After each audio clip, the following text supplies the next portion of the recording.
bra strap goals. Okay. Hi beautiful people, welcome back to my channel. So a bunch of you guys have asked me for some kind of like how-tos or behind the scenes when it comes to my the YouTube videos as well as my Instagram pictures. So today we're starting with Instagram, and if you guys aren't following me, please do. You can follow me here at Allie Oop. I do post almost every single day, and a lot of my pictures I do take a lot of time to do, so if you guys went over there I would really appreciate it.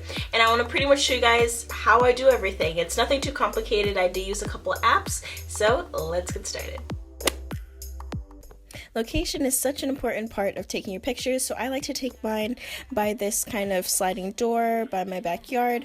It comes in with so much awesome light, and when I take some like floor pictures for like plated stuff, it goes right here.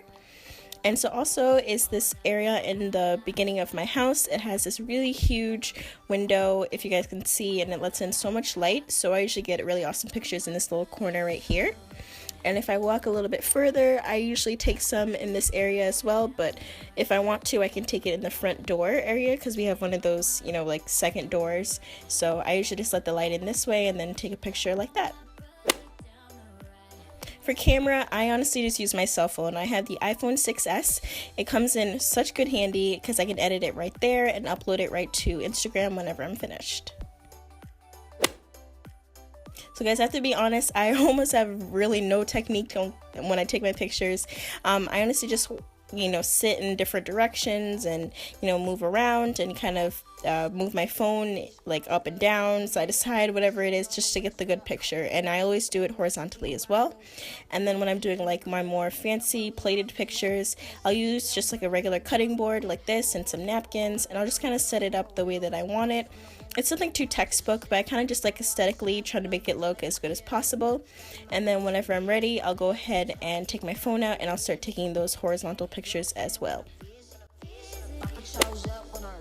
So for editing, I only use two apps. So I've been using Afterlight for the past couple years. It's so amazing. It is $1, so it's not free. And Aviary, which is my second app that I use. So Afterlight is pretty simple. Let me show it to you guys. And we use this picture that we took a little bit earlier. I think it came out pretty good, but we can make it just a little bit better. So I'm going to press the use button at the bottom here. And then we're going to go ahead and kind of figure out what we want to do with this picture. We obviously want to rotate it so it comes in the right direction on Instagram.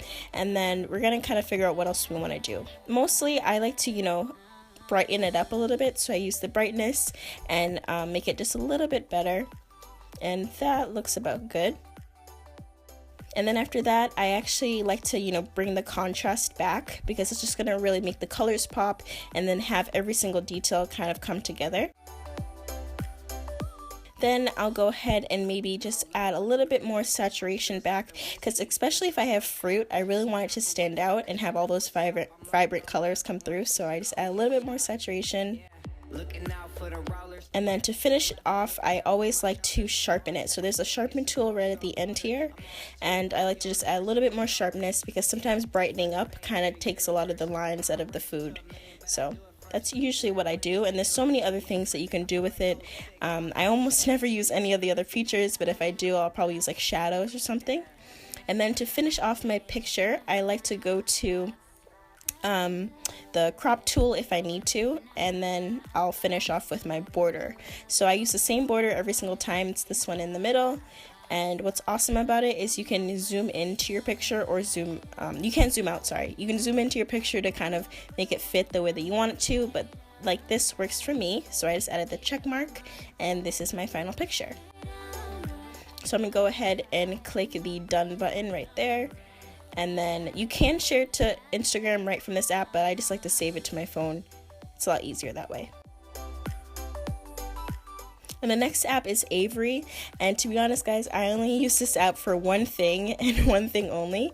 So I'm just going to take a random picture here. This is one of the ones that I took earlier, and yeah, so this app is amazing. You can have crop and draw and text and blur and all of these things, but I only use the blemish tool, and this I pretty much use if there's like a hair or there's like a stain or something on the bowl I'm using. It happens, you know, so I usually like to clean it up with this tool right here. So I just tap it a few times until it disappears, and then after that I'll go ahead and apply everything once I like how it came out.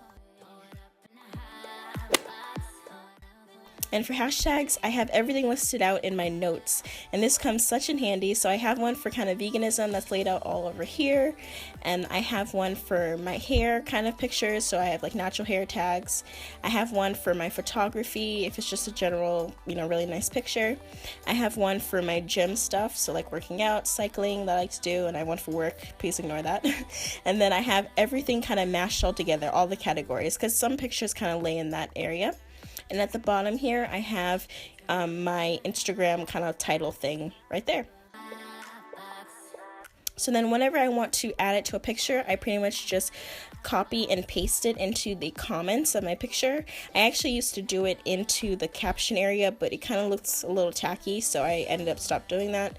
So I just open up the comments and then I paste my, you know, hashtags right in there, and there it is. Thanks for tuning in, everybody. If you enjoyed, hit that thumbs up. If you guys are new here, make sure to hit that subscribe button. But also, guys, make sure to leave those YouTube how-to behind-the-scene video comments right down below. And I'll see you guys next time. Bye!